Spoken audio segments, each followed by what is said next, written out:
नमस्कार बच्चों, मैं टिंकू श्रेठे, साइंस जोन एकेडमी। आज का हमारा टॉपिक पीएटी 2020 में पशुपालन में एनिमल हस्बेंड्री में हमको पशुओं की सामान्य बीमारियां देखना है। इसके पहले अगर आप हमारे चैनल में पहली बार विजिट कर रहे हैं तो चैनल को सब्सक्राइब और लाइक का बटन ज़रूर दबाएँ ताकि आपको आने वाले हमारे वीडियोस मिलते रहें। तो हमको देखना है पीएटी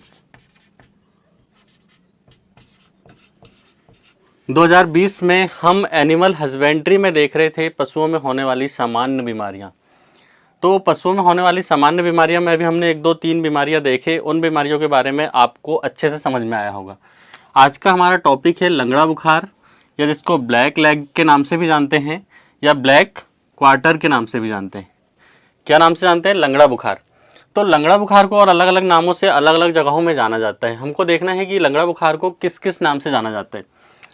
हमने जब एक टॉपिक पढ़ा था कि बीमारी किस किस कारण से होती है, जीवाणु, विषाणु, बैक्टीरिया, कवक और परजीवी, इनके द्वारा जब हमने बीमारियों को देखा था तब हमारा एक टॉपिक आया था, हमने देखा था जहरवाद करके एक टॉपिक आया था। हमने उसमें डिवाइडेड किया था कि यह बीमारी जीवाणु के कारण होती है। शायद आपने हमारा पहला वीडियो देखा हो तो आपको पता होगा। तो जहरवाद मतलब लंगड़ा बुखार होता है। इसके अलावा एक टांगा या फिर इसको एक टांगिया भी बोलते हैं। इसके अलावा सुजुआ, फड़ सूजन, काला बॉय, कृष्ण जंघा या लंगड़िया, कितने नामों से जाना जाता है? जहरवाद, एक टंगा, सुजुआ, फड़ सूजन, काला बॉय, कृष्ण जंघा और लंगड़िया, इतने नामों से किसको जाना जाता है? लंगड़ा बुखार को। ध्यान रखना, क्वेश्चन यहाँ से भी उठ के आ सकता है कि निम्न में से कृष्ण जंघा किस मतलब रोग को कहा जाता है। तो आपको पता होना चाहिए कि लंगड़ा बुखार को ही कृष्ण जंघा के नाम से जाना जाता है। ऐसे तो नहीं आएगा लंगड़िया, आप लगा लोगे क्योंकि वहाँ पे लॉजिक। तो कृष्ण जंघा, काला बॉय, फड़ सूजन, सुजुआ, एक टंगा, जहरवाद, ऐसे वाले क्वेश्चन उठ के आते हैं बेटा। जब सरल पेपर बनता है तो ऐसे वाले क्वेश्चन बनते हैं, तो सबसे बनना चाहिए, है ना। आगे अगर हम देखें कि यह रोग किस में होता है, अगर हम सबसे पहले बात करें कि यह रोग कौन कौन से पशुओं को ज़्यादा प्रभावित करता है, तो सबसे ज़्यादा गाय, भैंस और भेड़, ये तीन प्रजातियों में, गाय में, भैंस में और किस में? भेड़ में, ये तीनों में सबसे ज़्यादा यह रोग होता है। अगर हम देखें कि यह रोग व्यापक क्षेत्र में किस टाइम पे होता है, मतलब सबसे ज़्यादा यह रोग कब होता है, तो देखें तो शुष्क क्षेत्र में तो यह कम से कम होता है, और बारिश के मौसम में, मतलब जब नमी वाला मौसम होता है, नमी वाला जब मौसम होता है उस टाइम पे प्रायः यह रोग सभी स्थानों में पाया जाता है, लेकिन नमी वाले क्षेत्रों में व्यापक रूप से फैलता है। मतलब जब भी बारिश का मौसम आएगा तब यह रोग ज़्यादा फैलेगा। मतलब बारिश के पहले अगर आप पशु को बचाने की कोशिश या टीका लगाते हो तो ठीक है, नहीं तो यह रोग पशुओं को प्रभावित करता है। कौन सा? लंगड़ा बुखार।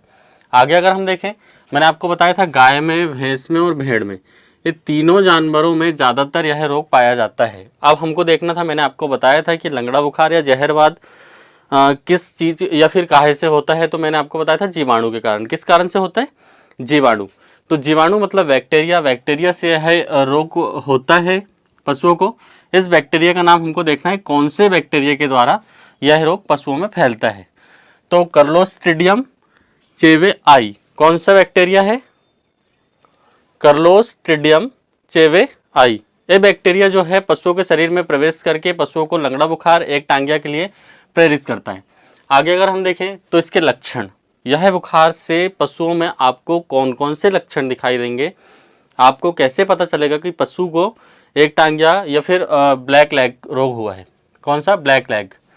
तो इसमें सबसे पहले अगर हम देखें तो तेज बुखार आ जाता है पशुओं को, 106 से 107 फ़ारेनहाइट तक बुखार आ जाता है। मतलब पशु का शरीर का तापमान बहुत ज़्यादा हो जाता है। इसके अलावा खाना पीना बंद कर देता है पशु। इसके अलावा जुगाली बंद कर देता है, खाना पीना बंद कर देता है, जुगाली बंद कर देता है। इसके अलावा पिछली व अगली टांगों में सूजन आ जाती है, ऊपरी भाग में सूजन आ जाती है। पिछली व अगली टांगों के ऊपरी भाग में सूजन आ जाती है। सूजन भी अगर हम देखें तो घुटने के ऊपर साइड में आएगी, घुटने के नीचे साइड में सूजन नहीं आती, घुटने के ऊपर वाले भाग में आती। सूजे स्थान को दबाने पर कड़कड़ की आवाज़ आती है या चरचराहट की आवाज़ आती है। कैसी आवाज़ आती है? जो सूजा स्थान होगा पशु का, उस स्थान को अगर आप दबाएंगे तो आपको कड़कड़ की आवाज़ आएगी या फिर चरचराहट की आवाज़ आती है। इससे हमको पता चल सकता है कि पशु को कौन सी बीमारी हुई है, एक टांगिया या फिर लंगड़ा बुखार। इसके अलावा चलने में असमर्थ होता है पशु, है ना, चलने में असमर्थ होता है। और यह जो रोग होता है पिछले पैरों में अधिक प्रभावित करता है। मतलब अगर हम ज़्यादातर बात करें कि पशुओं को ज़्यादातर यह कौन से पैरों में होता है, तो आगे के पैरों में नहीं होता है, पिछले पैरों को ज़्यादा प्रभावित करता है यह रोग। और इसके अलावा सूजन घुटने के ऊपर वाले हिस्से में आती है। बताया था मैंने अभी आपको कि सूजन घुटने के नीचे नहीं आती है, सूजन कहाँ आती है, घुटने के ऊपर वाले हिस्से में। इसके अलावा अगर हम देखें तो सूजन वाला जो स्थान है शुरू में गर्म होता है और कष्टदायक होता है। कैसे होता है, शुरू में गर्म, अगर आप उसको छूकर देखेंगे तो वो गर्म होगा, है ना। उसमें मैंने आपको बताया था कि 106 से 107 फ़ारेनहाइट तक बुखार होता है। तो आप उसको अगर टच करेंगे, उसको छूकर देखेंगे तो आपको गर्म लगेगा। और कैसा अगर आप पशु को छुएंगे तो वो मतलब कष्ट से पीड़ित होगा। बाद में यह जो सूजा वाला स्थान है वो आपको अगर छूने पे ठंडा लगेगा। कैसा लगेगा बेटा, ठंडा। इसके अलावा दर्द रहित, मतलब जब आप पशु को छुएंगे तो उससे दर्द का एहसास बिल्कुल नहीं होगा, है ना। अब अगर आगे देखें तो पैरों के अतिरिक्त सूजन कंधे में तथा मांसपेशी वाले हिस्से में आ जाती है। कहाँ पर, कंधे में, अगर ऊपर देखें तो कंधे में और मांसपेशी वाले हिस्से में आ जाती है। इसके अलावा देखें चमड़ी सूखकर कड़ी हो जाती है। चमड़ी कैसी हो जाती है, सूख कर कड़ी हो जाती है। मतलब कि अगर आप उस चमड़ी को छुएंगे तो वो आपको बहुत ज़्यादा कड़ी लगेगी, मतलब सामान्य से ज़्यादा कड़ी हो जाती है ना। आगे अगर हम देखें तो इस बीमारी में, लंगड़ा बुखार में मृत्यु दर वैसे होती कितनी है। तो मृत्यु दर की अगर हम बात करें तो मृत्यु दर इस बीमारी में आपको मिलेगी 80 to 100%, मतलब 80 से 100% के बीच में मृत्यु दर होती है। अगर यह बीमारी पशु को ज़्यादा घेर लेती है तो पशु की मृत्यु निश्चित होती है ना। मगर आगे हम देखें कि इस बीमारी की चिकित्सा या फिर इस बीमारी के इलाज कौन कौन से इलाज है जिससे हम पशु को बचा सकते हैं। अगर हम देखें आगे तो सूजन को चीरकर उसमें आयोडीन और मर्क्यूरी क्लोराइड, मतलब कि जो सूजा स्थान है जहां आपको लग रहा है कि पशु के पैर के ऊपर, घुटने के ऊपर वाले हिस्से में जहां पर सूजन आई है, उस सूजे वाले स्थान को आपको उसमें चीरा मारना है। क्या करना है, चीरा मारना है। चीरा मारकर आप क्या करेंगे, उसमें उस चीरे को आयोडीन और मर्क्यूरी क्लोराइड का 1:1000 के अनुपात में एक घोल बनाएंगे। कैसे करेंगे, 1:1000 के अनुपात में घोल बनाएंगे। मतलब 1 भाग किसका होगा, आयोडीन का, और 1000 भाग किसका होगा, मर्क्यूरी क्लोराइड का। ऐसे घोल बनाकर आप पशु को जिस जगह पर आपने चीरा लगाया है उस चीरे वाले जगह को आप क्या करेंगे, धुलेंगे, उससे साफ करेंगे। एक ऑप्शन तो यह हो गया। दूसरा ऑप्शन है आयोडीन के साथ, आयोडीन यहाँ भी ऐड होगा। कहाँ पर, पोटेशियम परमैंगनेट के साथ। आयोडीन का 1 भाग और 500 भाग किसका, पोटेशियम परमैंगनेट का। इसको भी आप घोल बनाकर पशु के जो चीरा आपने जिस जगह पर लगाया उस जगह को साफ करेंगे। इससे पशु को आराम मिलता है ना। आगे अगर हम देखें किसी एक के द्वारा सफाई करना, मतलब आप उसको साफ करेंगे। इसके अलावा देखें तो पेनिसिलिन, सल्फोनामाइड और इसके अलावा टेट्रासाइक्लिन, इस प्रकार की गोलियां जो आपको बाजार में मिलेंगी, उन गोलियों को पीसकर भी आप पशु को खिलाएंगे तो पशु को काफ़ी आराम मिलता है। कौन सी गोलियां, पेनिसिलिन, सल्फोनामाइड, इसके अलावा टेट्रासाइक्लिन, ये तीनों गोलियों के नाम याद रखना। क्योंकि अगर आप सही में थोड़े बहुत भी अगर किसानी से जुड़े हैं, पशुपालन से जुड़े हैं, तो आपको इन चीज़ों के नाम पता होने चाहिए, क्योंकि कभी भी किसी भी चीज़ की ज़रूरत पड़ सकती है। आगे अगर हम देखें रोकथाम, लंगड़ा बुखार अगर पशु को हो गया है, मतलब हो गया है तो हमने क्या किया, चिकित्सा। मगर नहीं हुआ है और ना होने देना है तो उसके लिए हमको रोकथाम करनी होगी। पशु स्वस्थ है तभी रोकथाम करेंगे, तब जाके पशु को यह बुखार नहीं होगा। तो हम सबसे पहले देखें तो वर्षा ऋतु के पूर्व टीका लगाना चाहिए।